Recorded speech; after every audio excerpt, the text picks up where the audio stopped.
नमस्कार, आप देख रहे हैं फर्स्ट इंडिया न्यूज की खास पेशकश खास मुलाकात। विधानसभा चुनाव का बिगुल बजने के साथ में जिस तरीके से 25 नवंबर को चुनाव होने उसको लेकर के पूरे राजस्थान के अंदर उत्साह और उमंग का माहौल है।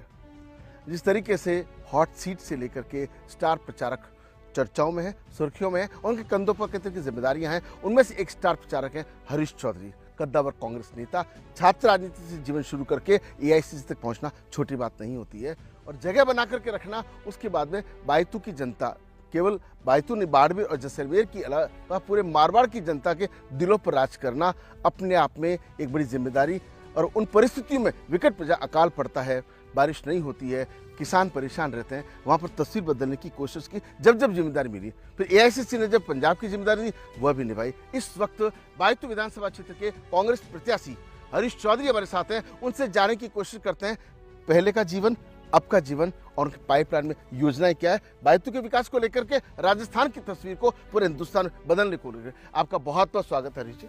धन्यवाद, नमस्कार। हरीश जी, छात्र राजनीति में हमने आपको जयराम व्यास विश्वविद्यालय में मोटरसाइकिल पे देखा, आपको जीप में देखा, आपको सड़कों पे देखा, संघर्ष करते देखा, जिम्मेदारी निभाते हुए देखा। वो छात्र राजनीति के दौर से आज का हरीश चौधरी जो है वो आप कितना अंतर पाते हैं जो कंधों पर खूब सारी जिम्मेदारियां हैं? छात्र राजनीति में छात्र हितों के लिए संघर्ष और या अपनों के लिए काम करना का एक सफर था और एक बहुत आनंदपूर्ण सफर रहा, चुनौतीपूर्ण सफर रहा, पर अपनापन ने सब कुछ हासिल कराया। लेकिन बहुत कम समय में एआईसीसी तक पहुंचना, गांधी परिवार का विश्वास जीतना, राहुल गांधी जी के विश्वास की लोगों की श्रेणी में आप पहले दर्जे पर पहुंचना अपने आप में बहुत बड़ी जिम्मेदारी होती। कैसे ये जो सफर पार किया और जनता के साथ आप जुड़े रहे? हमने आज दिन भर में देखा है आपके चेहरे पर शिकन तक नहीं है, आप करारी धूप के अंदर, चिलचिलाती धूप की पसीने के अंदर कामकाज करें, जनता से मिल रहे हैं। क्या फर्क समझते हैं आप? छात्र जीवन में छात्र हितों के लिए काम किया। उस वक्त भी ये सोच था कि आने वाले समय में ये देश के अंदर हम लोग किस दिशा के अंदर आगे बढ़े।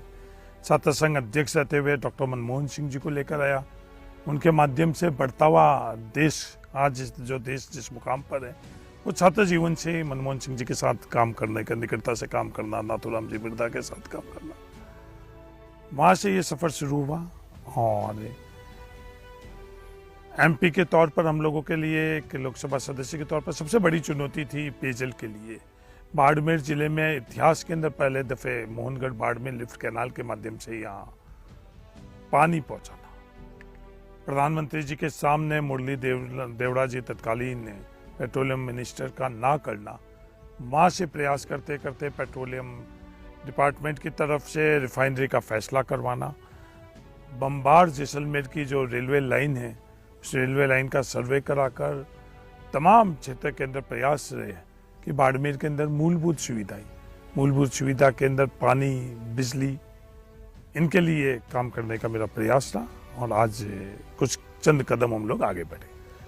लेकिन ये सफ़र तय तो आपने किया। आप भले पंजाब में रहते हैं, दिल्ली में रहते हैं, जयपुर में रहते हैं या कभी ढाणी के बीच में रहते हैं, अपने लोगों की समस्याओं के लिए तुरंत आपका फ़ोन उठ जाता है, आप आधी रात को भी फ़ोन उठा लेते हैं। ये जो जन कल्याणकारी योजनाएं सरकार की रही, उनका भी लाभ जनता को ज़्यादा से ज़्यादा मिले, उसके लिए आपने कोशिश की। आपको लगता है कि विधानसभा चुनाव में वो जनता आप इन सब बातों को याद रखेगी? जिस प्रकार पहले का रिकॉर्ड बना है उस रिकॉर्ड को आप तोड़ेंगे चुनाव में? विकास के कार्य में बायतू के अंदर अगर पाइपलाइन की बात करें पेयजल के संदर्भ में 11,133 किलोमीटर देश में किसी विधानसभा क्षेत्र के अंदर 5 सालों के अंदर स्वीकृत नहीं हुई। 8,038 किलोमीटर पाइपलाइन लग चुकी है। बिजली के संदर्भ में 35,000 ढाणियों के अंदर बिजली पहुंच चुकी है। स्कूल क्रमोदय की बात करें तो 217 स्कूल क्रमोदय हो चुकी है। सड़क की बात करें तो 1300 किलोमीटर सड़क बायतू के अंदर जिस दिन में विधायक था उस दिन थी और आज 5 सालों के अंदर 1400 किलोमीटर नई सड़क और 5 और 7 मीटर की सड़कें बनाई जा चुकी है। तमाम क्षेत्र के अंदर, चाहे हमारे लोक देवता खीमा बाबा के संदर्भ में हुई, चाहे 75 वर्ष पुराना हम लोगों के यहाँ कुआं है उसके संदर्भ में हुई, एक कॉलेज थी वो 5 कॉलेज हुई। तो एक लंबा सफर हम लोगों के लिए रहा। और योजनाओं के संदर्भ में वर्तमान के अंदर जो 5 सालों में योजनाएं बनी वो भी बायतू की जनता की ताकत से और कांग्रेस ने जो मुझे अवसर दिया जन घोषणा पत्र के मार्फत से ये योजना बनाई। और भविष्य के अंदर आज जहाँ हम लोग बैठे हैं, हम लोगों के सामने सबसे बड़ी चुनौती क्या है? सबसे बड़ी चुनौती ये कि हमारी डाणियों के अंदर आगजनी या तूफान के अंदर वो जल जाती है और नष्ट हो जाती है। उस संदर्भ में भी एक गारंटी दी गई कि 15 लाख तक के किसी की डाणी मकान अगर क्षतिग्रस्त होगा तो उसका भी पूरा का पूरा हर्जाना भरपाई सरकार देगी। 10,000 रुपये प्रत्येक परिवार के मुखिया महिलाओं को देंगे। जो हम लोगों के सबसे ज़्यादा राजस्थान के अंदर पशुपालक का है, बाड़मेर जैसलमेर जिले के अंदर उन पशुपालकों को कैसे आर्थिक रूप से समृद्ध बनाए, उस संदर्भ में फैसला कराए कि जो छत्तीसगढ़ के अंदर आज व्यवस्था है, गोबर खरीदने की जिम्मेवारी सरकार की तरफ से हुई। सरकारी कर्मचारी हम लोगों के यहाँ बहुत है। भारतीय जनता पार्टी तो उनकी पेंशन का हक अधिकार छीन रही है। हमने पेंशन दी और भविष्य के अंदर पेंशन देने की गारंटी। तो तमाम जो भविष्य के अंदर भी योजनाएं बन रही, इन लोगों को देखते हुए ये धरातल के अंदर इन लोगों को आवश्यकता क्या, उस संदर्भ में फैसला किया। गारंटी भी उस संदर्भ में हम लोगों ने दी। लेकिन अभी चेहरे पे गुस्सा नहीं आता। विधानसभा में आपको देखा, लोकसभा में देखा, एआईसीसी के बाहर देखा, विधानसभा के बाहर देखा और खूब प्रदर्शन कर, लेकिन आप बिल्कुल सरल और सहज। आपको लगता है कि ये इसी वजह से आप जनता का दिल जीत रहे हैं? इस राजनीतिक क्षेत्र के अंदर मैं कुछ हासिल करने के लिए नहीं है, पाने के लिए नहीं आया। मेरे उद्देश्य जितना संभव हुई, जहाँ से मैं आया हूँ, उन लोगों के लिए अपनापन से जो मुझे समझ में आता है उनके लिए काम करूँ, उनके लिए फैसले करूँ। और ये संघर्ष के अंदर अगर खुद को कुछ हासिल करना हो तो वो गुस्सा आता है। ये संघर्ष हम लोगों के लिए लिखा है, उस संघर्ष के अंदर आनंद से ये संघर्ष कर कुछ हासिल अपने लोगों के लिए कर पाऊँ, ये मेरा मकसद है जीवन का। लेकिन भारत और पाकिस्तान की सीमा से सटते जैसलमेर बाड़मेर की जनता ने आपको खूब प्यार दिया है। पिछला चुनाव भी आपने अच्छे वोटों से जीता, इस बार भी जब आप जा रहे इतना अच्छा पब्लिक का रेस्पॉन्स मिल रहा है, इस रेस्पॉन्स को क्या माना जाए? मान के चले कि जो भारतीय जनता पार्टी या अन्य जो भी दल के लोग हैं धूल चटाने, क्योंकि हरीश चौधरी ने एक संकल्प जब ले लिया वो काम पार लगाया। चाहे रिफाइनरी की आप बात कर लीजिए, चाहे इस इलाके में जो पानी की समस्या थी, अकाल का वक्त पड़ा था, आपने राहुल गांधी जी से जिद करके, मनमोहन जी से जिद करके खूब सारी योजनाएं लेकर के। मेरे पास अधिकार मेरा इकलौता वोट का, वो मेरा मत मैं कहाँ दूं, ये अधिकार मेरे पास। बाइतू की जनता का अधिकार है, वो फैसला क्या करेगी।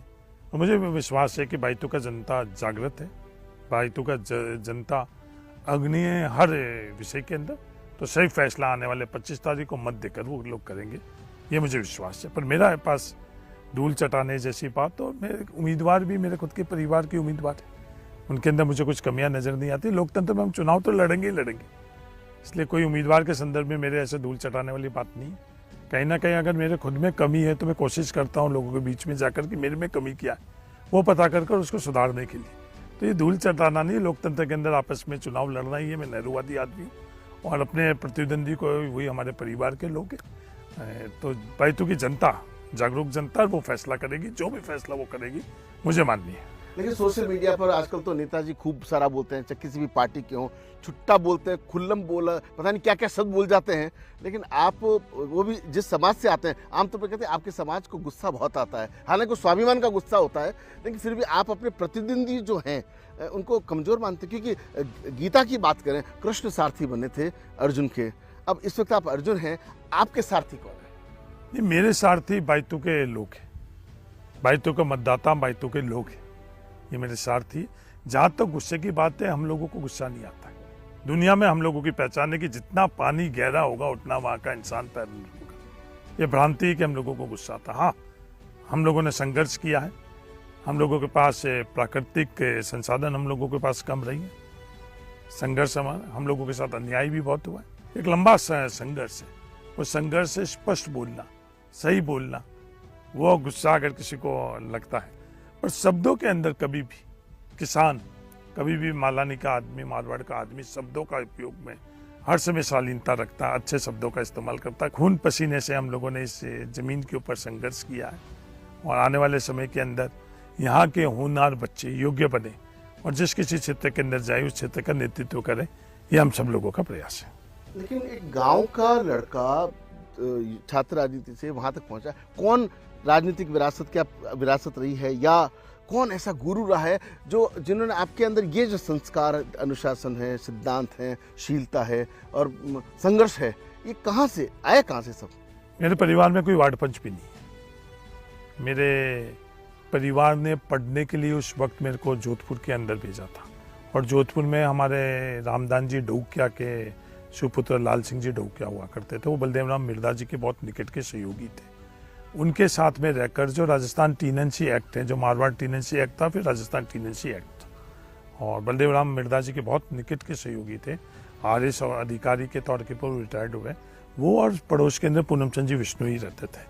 उन लोगों के सानिध्य के अंदर बचपन मेरा बीता, वहाँ से मेरी रुचि हुई, और खातेदारी का अधिकार जो मूल वजह है, मूल कारण है, जिसको जब मुझे अवसर मिला, मौका मिला, राजस्व दिवस के तौर के ऊपर आज मैंने इतिहास के अंदर उसकी शुरुआत करी है। जो खातेदारी का अधिकार, वो उसको समझा मैंने, जो फैसले समझे, और नेहरू जी को समझा मैंने, रामदास जी डहुकिया, बलदेव राम मिर्दा जी, जवाहरलाल नेहरू जी, अब्राहिम लिंकन को समझा, तो ये लगा कि जीवन के अंदर कुछ न कुछ जितना संभव हुई उस दिशा के अंदर अपने जीवन के अंदर काम करूँ।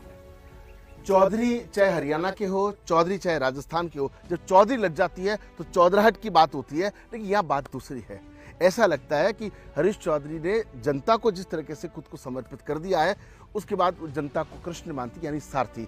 जहां जनता ले जाएगी वहां वो चले जाएंगे। ब्रेक के बाद आपको बताएंगे कि आखिर राहुल गांधी से हरीश चौधरी की क्या है संबंध, आखिर हरीश चौधरी को राजस्थान की जनता क्यों देखती है मुख्यमंत्री के रूप में, आखिर हरीश चौधरी की कामयाबी का क्या है राज। देखते रहिए ये स्पेशल कार्यक्रम खास मुलाकात। ब्रेक के बाद हाजिर होंगे और बताएंगे कुछ ऐसे रहस्य, कुछ ऐसे सच जो जनता का हर नुमाइंदा जानना चाहेगा।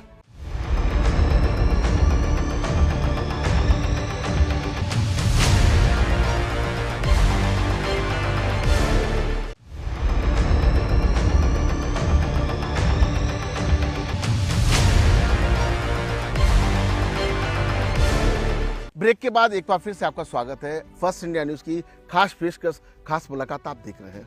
राजस्थान में विधानसभा चुनाव है, लिहाजा हम कुछ हॉट सीट पर पहुंच रहे हैं और ये जानने की कोशिश करें कि वहां के प्रत्याशी के साथ जनता कितनी है और खुद के लक्ष्य क्या है, पहले कितने कामकाज कर रहे हैं और आने वाले समय के अंदर क्या विजन रहेगा। इस वक्त बायतू विधानसभा क्षेत्र के जो विधायक है, कांग्रेस के प्रत्याशी हैं हरीश चौधरी, राजस्थान के नहीं हिंदुस्तान के कद्दावर नेता हमारे साथ है। हरीश जी, विजन क्या है? जनता ने पहले भी आपको जिता के भिजाया है, अभी और जीता। हिसाब किताब जनता मांगती रहती है और हिसाब किताब आप देते भी रहते हैं, लेकिन फिर भी एक विजन होगा, एक प्लान होगा, कैसा होना चाहिए बायतू या कैसा होना चाहिए आपका जिला। मैंने पिछले 5 साल में बायतू में जो विकास के कार्य हुए, वो रिपोर्ट कार्ड बायतू के अपने परिवार के बीच में रखे। तो मेरी अकाउंटेबिलिटी बायतू के जनता के साथ में। विजन एक अच्छी दिशा के अंदर राजनीति हुई। उदाहरण के तौर के ऊपर हर पार्टी को अधिकार है निर्णय करने का वो टिकट किसको दे, पर तरीका ये हम लोगों को, समाज को तय करना कि किस तरीके को हम इजाजत दें और किस तरीके को हम इजाजत नहीं दें। जो अहंकार है, किसानों के संदर्भ के अंदर फैसला करने का अधिकार केंद्र सरकार को है। कृषि बिल के माध्यम से जो पगड़ी उछाली गई, जो तरीका भारत सरकार ने, केंद्र सरकार ने, भारतीय जनता पार्टी की सरकार ने किया, क्या ये हम लोगों को मंजूर होना चाहिए, नहीं मंजूर होना चाहिए फैसला। खिलाड़ियों के संदर्भ के अंदर जो भी घटनाक्रम हुआ, जो खिलाड़ियों की पगड़ी उछाली गई, क्या वो सही है, गलत है। जिस तरह से जसवंत सिंह जी का टिकट काटकर और जो तरीका, भाषा का उपयोग, आज लोकतंत्र के अंदर मूंछ की लड़ाई, लोकतंत्र के अंदर अहंकार, इस तरह की राजनीति को हमारे को इजाजत देनी है, नहीं देनी चाहिए। रामदास जी डहुकिया, गंगाराम जी डहुकिया की सुपुत्री प्रियंका चौधरी के साथ जिस तरह का इन्होंने कृत्य किया, आज सतपाल मलिक जी के साथ में एक ट्रांजैक्शन, एक एंट्री के संदर्भ में उनको बदनाम किया जा रहा है। क्या सतपाल मलिक जी अवैध कार्य करते, देशद्रोही है? उनके साथ ट्रांजैक्शन को लेकर और किस तरह की छिटाकशी करी गई, इस तरह की राजनीति को क्या हम लोगों को इजाजत देनी चाहिए, स्वीकार्य करनी चाहिए? ये हम सब लोगों के लिए, तो ये रोड मैप ही है कि हमको विकास की तरफ जाना चाहिए, अच्छे संस्कार की तरफ जाना चाहिए।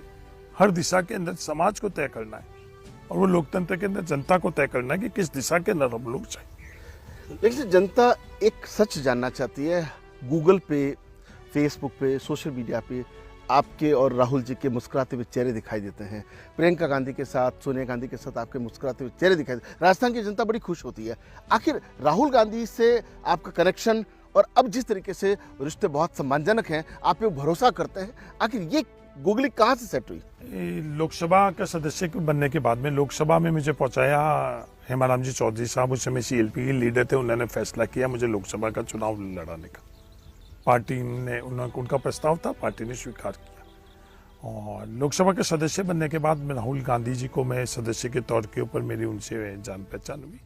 बट्टा पासोल की जो किसानों के संदर्भ में पदयात्रा रही, वहाँ से मेरी उनसे निकटता हुई और वहाँ से लगातार राहुल गांधी जी को जिस समय दिन से मैं समझने लगा हूँ, मेरे उनके प्रति जो मेरे सोच है, विचार है, मेरे उनके प्रति मेरी श्रद्धा बड़ी बड़ी है, क्योंकि वो ऐसे इंसान है जो बिल्कुल देश के लिए, समाज के लिए, भविष्य के देश के निर्माण के लिए, अपने आप के लिए, खुद के लिए उनके पास जहन के अंदर कोई भी बात नहीं है, खुद के लिए कोई भी लक्ष्य नहीं है।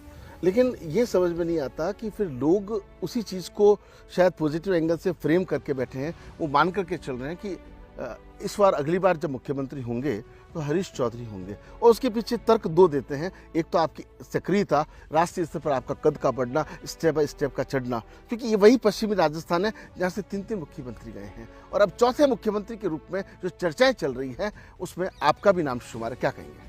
मैंने कभी राजनीतिक जीवन के अंदर बायोडेटा नहीं बनाया, कभी मैंने पद नहीं मांगा, कभी भी टिकट नहीं मांगा मैंने। ये कांग्रेस पार्टी है जो एक नौजवान को, एक 38 वर्ष के अंदर कांग्रेस पार्टी ने मुझे लोकसभा का टिकट दिया, और 40 वर्ष के अंदर मुझे अखिल भारतीय कांग्रेस कमेटी का NSUI से सफ़र, और 40 वर्ष के अंदर अखिल भारतीय कांग्रेस कमेटी का मुझे सचिव बनाया, मुझे CWC का मेंबर बनाया।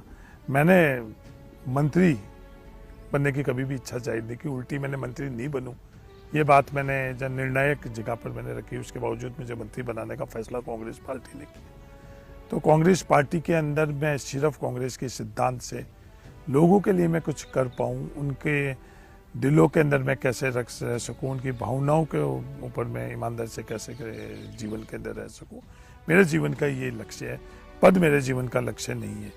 तो लेकिन आपको मुख्यमंत्री बनना नहीं बनना, मैं मुख्यमंत्री के दौड़ पर नहीं हूँ, मैं कांग्रेस का कार्यकर्ता हूँ, मुझे गर्व है। लेकिन पॉलिटिक्स में आपको साइलेंट चाणक्य कहा जाता है, चुपचाप कामकाज करना, क्योंकि बिना राजनीतिक समझ के, सूझबूझ के, कुछ अंदर ही अंदर कुछ, अगर जब तक आपके पावर नहीं है, जब तक हरीश चौधरी पंजाब के प्रभारी नहीं बन सकते, CWC में नहीं जा सकते, लोकसभा तक नहीं पहुंच सकते, राहुल गांधी के विश्वसनीय नहीं हो सकते, यानी कि कुछ तो है जो हिडन है। नहीं, जो भी मुझे मेरी समझ है वो ईमानदारी से मैं सामने वाले के सामने रखता हूँ। मैं कई शब्दों का उग्रता नहीं रखता हूँ, पर तर्क मेरे साथ में रखता हूँ। जो मेरी समझ है तार्किक तौर के ऊपर मैं मेरी बात रखता हूँ, और जो भी मेरी समझ है वो ईमानदारी से मैं जहाँ भी जिस समूह के अंदर व्यक्ति के सामने मुझे रखना होता है निर्णय के समय में निर्णय रखता हूँ, और कोशिश करता हूँ निर्णय करवाने का। उसमें अगर मुझे संघर्ष भी करना पड़े, OBC आरक्षण के अंदर संघर्ष करना पड़ा, तो मेरी खुद की सरकार के सामने मैंने संघर्ष किया, वो तार्किक संघर्ष था। जातिगत जनगणना के संदर्भ के अंदर जो आज मुझे मेरी समझ है कि उससे हम लोगों को निष्पक्ष तौर के ऊपर होगा। OBC आरक्षण के अंदर, OBC के अंदर मेरा परिवार आरक्षित नहीं, ये मतलब नहीं कि अगर मेरा परिवार उससे अगर किसी को बेनिफिट मिलता है, उससे लाभ मिलता है, तो ही मैं संघर्ष करूँ। तो मेरा हर समय ये प्रयास रहता है कि निष्पक्ष तौर के ऊपर जो भी पात्र धारक है उनको सही निर्णय के माध्यम से उनको राहत पहुंचाए। लेकिन आपने ठप्पा नहीं लगने दिया, जनता जानना चाहती है आप किसके आदमी हो, पता ही नहीं चलता, इतने सारे लीडर राजस्थान में और सेंट्रल में। कभी ये आज तो कम से कम आप उजागर करें कि आप हैं किसके आदमी, कौन से गुट के आदमी हैं? मैं कोई गुट का आदमी नहीं, मैं कांग्रेस का आदमी हूँ, और जो राहुल गांधी जी को समझेगा वो गुट और व्यक्ति के साथ कभी भी अपने आप को जोड़ेगा नहीं। अगर किसी को कुछ पाना हो जीवन के अंदर, किसी को पद पाना हो, संसाधन पाना है, जब जाए व्यक्ति के साथ जुड़ाव रखेगा, गुट के साथ जुड़ाव रखेगा, और राहुल गांधी जी को समझकर जो राजनीति करेगा वो कभी भी किसी गुट और व्यक्ति के साथ नहीं है, मैं कांग्रेस के साथ हूँ। लेकिन हरीश जी, एक चीज समझिए, 1 साल हो गया लगातार, प्रधानमंत्री 12-13 बार आ चुके हैं, 1 साल में सारे केंद्रीय मंत्री आ चुके हैं, 1 साल से उनका रोड शो चल रहा है। आपको क्या लगता है, सरकार रिपीटेशन की बात है, तो आपको लगता है भारतीय जनता पार्टी को इस बात की घबराहट है, क्योंकि जो राहुल गांधी और कांग्रेस की जो पॉलिसीज थी वो जो लागू, चाहे OPS इन सब चीज़ों की बात करें, आपको लगता है पूरे देश के अंदर एक माहौल है कि सरकार रिपीट हो रही है? ये जो विकास के काम किए, जो योजना हम लोगों की रही, लगातार ये प्रयास किए गए नरेंद्र मोदी जी और अमित शाह से के साथ कि सरकार गिरे कैसे, सरकार को बचाकर, और राजस्थान के अंदर जो कार्य किए गई, कोरोना कार्यकाल भी उसमें शामिल है। कोई इतिहास जब लिखेगा 5 वर्ष के अंदर कोरोना कार्यकाल के साथ साथ जो विकास 5 वर्ष के अंदर हुए, ये अभूतपूर्व विकास हुए, तो संसाधनों का ऑप्टिमम यूटिलाइजेशन हुआ, सबसे ज़्यादा उपयोग कर पाए, किसी भी चीज़ की कमी नहीं रही, हर क्षेत्र के अंदर हम लोग आगे बढ़े, और बेहतरीन योजना राजस्थान के अंदर राजस्थान के मतदाता जागरूक हैं, इन सबको नज़र में रखते हुए सही फैसला करेंगे और जब सही फैसला होगा तो कांग्रेस की सरकार जरूर बनेगी। कितना प्राउड होता है कि ये वही बाड़मेर जैसलमेर की धरती है जहां पर किसी का ट्रांसफर होता उसको काला पानी की सजा कहते थे। आज वही बाड़मेर है, जमीन का इंच टुकड़ा मिल जाए उसके लिए लोग तरस हैं, निवेश के लिहाज से। और दूसरा रिफाइनरी को ले ले, हरा भरा, मतलब आप देखिए धोरों के ऊपर खेती हो रही है। इन सब का श्रेय किसको जाता है? देखो, दुनिया के अंदर एक मॉडल है जो दुनिया जिस तरफ देख नहीं रही, मैं आपके माध्यम से दुनिया को बताना चाहता हूँ। 1.5 लाख टाके नरेगा के माध्यम से बाड़मेर जिले में बने, स्वीकृत हुए हुए। दुनिया के अंदर कोई भी ऐसा जिला जिसमें इस तरह के वाटर हार्वेस्टिंग, जल संरक्षण का कई काम हुआ है।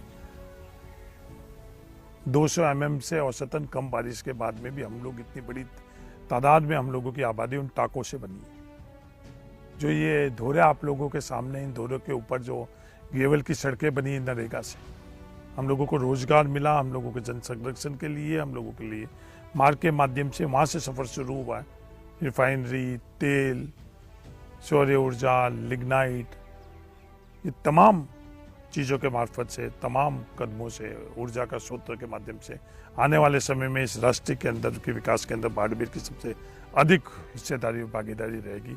ये मैं आज जरूर आप लोगों के माध्यम से कहना चाहता हूँ। जाते जाते एक सवाल जानना चाह रहे हैं, आपके चेहरे पे घमंड नहीं है? इतना कद पद बढ़ जाए आदमी तो अपने भीतर ही नहीं समझता, लेकिन कैसे इन सबको मेंटेन करते हैं? एक अभी मैं कार्यकर्ताओं के मुंह, आपके नाम मुंह से कई कार्यकर्ताओं के नाम सुने, गांव में, ढाणी में, चाय की होटल पे, कहीं पे भी एक जो बिल्कुल हरीश चौधरी इतना सरल व्यक्ति कैसे हो सकता है? और जब उस वक्त आपके ऑरे को जब टॉप पे देख रहे हैं, 25 दिसंबर के बाद तो जो भी तस्वीर सबके सामने होगी, लेकिन फिर भी क्या है सच्चाई 3 दिसंबर के बाद? माफ कीजिए। देखो, मैं उस परिवार से आ रहा हूँ जिसमें न्यूनतम आवश्यकता है हम लोगों के परिवार के अंदर एक इंसान को, एक परिवार के सदस्य को न्यूनतम पानी के लिए संघर्ष करना पड़ेगा। 2 वक्त की अनाज हम लोगों के पास नहीं था, तन घर ढकने के लिए हम लोगों के पास कपड़ा नहीं था, तन कम ढकते थे, कंधों पर ज़्यादा रहते थे। जूतियाँ हम लोगों के पास नहीं हुआ करती थी, होती थी वो पैरों में कम रहती थी, अंगुली और खाक में ज़्यादा रहती थी। वो संघर्ष था। इस ज़मीन के ऊपर एक मजदूर के तौर पर हम लोग जीवन यापन करते थे, और आज हम लोग एक किसान के तौर के ऊपर और बराबर की हिस्सेदारी और भागीदारी के लिए संघर्ष कर रहे हैं। तो आज इससे ज़्यादा संतुष्ट होने के लिए हम लोगों को और कोई कारण नहीं नजर आते हैं। इसलिए एक संतुष्ट जीवन है। जो कुछ भी मिला है हमारे पूर्वजों के संघर्ष से मिला, उनके संस्कारों से मिला, उनके दी हुई शिक्षा से मिला। मैं जीवन के अंदर 100% संतुष्ट हूँ। संतुष्टि ही मेरे चेहरे पर दिख रही है। तो आप देख सकते हैं कि हरीश चौधरी के कई पन्ने हमने खोलने की कोशिश की, मगर चूंकि राजनीति में है, खुद ने भी कहा है कि जो समझ होती है भीतर होती है, हिडन होती है, दिखाई नहीं देती है। चुपचाप काम करते आगे बढ़ते जाते हैं। एक बहुत बड़ा राज आज खुलकर के सामने आया कि नेहरू को जितना पढ़ा, समझा, उसी आधार पर अपने जीवन को जिया है और आगे भी जिएंगे। जिसने नेहरू को पढ़ा है वो अच्छी तरह से जानते हैं हिंदुस्तान का अगर सबसे अधिक विकास कोई हुआ है तो प्रधानमंत्री जब थे नेहरू ने जो प्लान किया था वो आज सबके सामने। साथ ही केंद्र सरकार और भारतीय जनता पार्टी पे एक बड़ा हमला बोला है कि उन्होंने जिस तरीके से कई लोगों को परेशान किया है और नीतियों को बदल करके रख दिया, देश की हालत खराब कर दी है। उसके साथ में राहुल गांधी से जो रिश्ता भी बताया है वो बहुत खुल करके कहा है कि वो उनका बहुत सम्मान करते हैं, वो उनको पार्टी के नेता हैं। लेकिन साथ ये भी कह दिया कि उन पर किसी प्रकार का ठप्पा नहीं है। उनका अगर कोई भाई बाप है वो जनता है, जनता से ही वो बने हैं और खुद को बताते हैं कि कोई वार्ड पंच तक इनके परिवार से नहीं है। समझा जा सकता है कि जो धरातल पर रहता है वही ऊंचाइयों पर और बुलंदी पर पहुंचता है। अगली पेशकश में हम किसी और प्रत्याशी से करेंगे खास मुलाकात में बातचीत और करेंगे उसके बारे में भी वो बातें जो हरीश चौधरी के निकालने की कोशिश की। लेकिन यहाँ ये कह सकते हैं कि इस ढाणी में, दौलत राम की ढाणी में बैठ करके जो हमने कोशिश की, लेकिन हम उस कामयाबी तक नहीं पहुँच पाए कि अभी भी इनका राजनीतिक गुरु कौन है या बैक बेंचर कौन है और रीढ़ की हड्डी कौन है। 3 दिसंबर को जब चुनाव के परिणाम आएंगे तब एक रहस्यात्मक तस्वीर सामने आ सकती है। उसका इंतजार हर किसी को करेगा। नमस्कार, दीजिए इजाजत।